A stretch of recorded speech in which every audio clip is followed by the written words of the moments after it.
2012 E93 M3. And today you guys going to be working with electrical actuated glove box motor. It's clicking but doesn't do anything. So most of the E9x 1, 2, 3 have a regular glove box with the button at the center, and they're a mechanical button. So basically you pull it, there are two knobs, closing, glove box is getting open. From that perspective, you can see we have an airbag here, which is mounted inside of the glove box, which is sitting somewhere here. Why we have electric system here or electric actuator? Because those hinges are reinforced and they kind of much stronger, more durable in terms of that airbag gonna deploy, and it's not gonna pop all of those components. The disassembling process is really simple. Number one is remove the fuse cover. Number two is removing the airbag cover or bottom plate. Starting from the left corner with the pin tool or plastic pry bar, and then just follow the pins from the left to the right and eventually slide out the plate. Number three, remove the 3 T20 screws behind the plastic motor assembly cover. And eventually number four, depress the locking pins with your fingers and pull up the motor assembly. Don't try to yank it or anything, it should be pretty smooth. And after you fold it back, make sure you disconnect the wire from the motor or remove the same wire from the clamp, and then you're gonna have a little bit more room to play.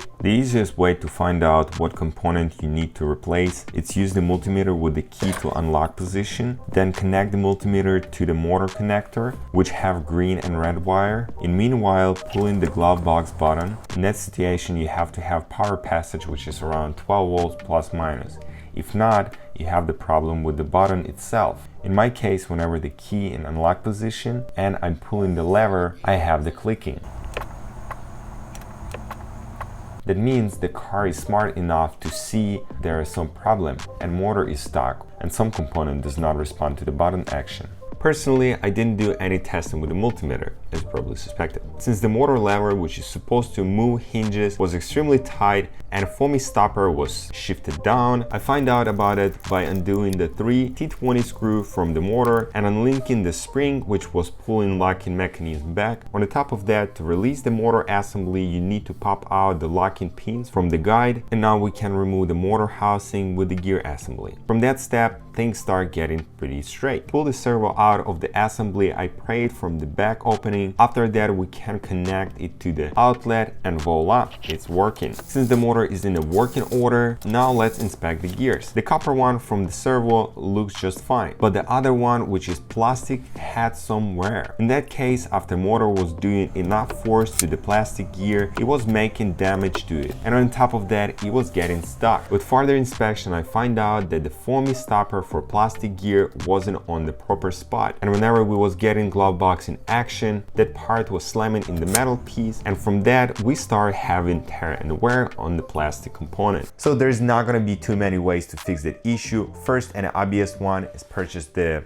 part from the eBay, or it usually comes with the assembly. That's what I find. I never find the actual gear or the plastic one. The second one is to remove the part, send it to the 3D printing specialized services, which you can find it online, and then kind of do the measurements, and they're kind of gonna print the part, which is you can start selling it and start your own business. And in my case, I use Velcro as a stopper, or you can use double side tape, which is the thicker one. Get a little square, peel off the one side, pop it on the spot, and it's working. But who knows for how long. So here's the end of the fairy tale. Who listened to the end, or actually watch it to the end, make sure to check it out, the roof rattle repair video and causes of it. It's based on an E93, same as the glove box, basically M3 for the glove box and an E93 for the roof rattle. Anyway guys, if you like the video, hit the thumbs up button there, it's gonna help me a lot, and subscribe my channel. Anyway, I'll see you in the next one.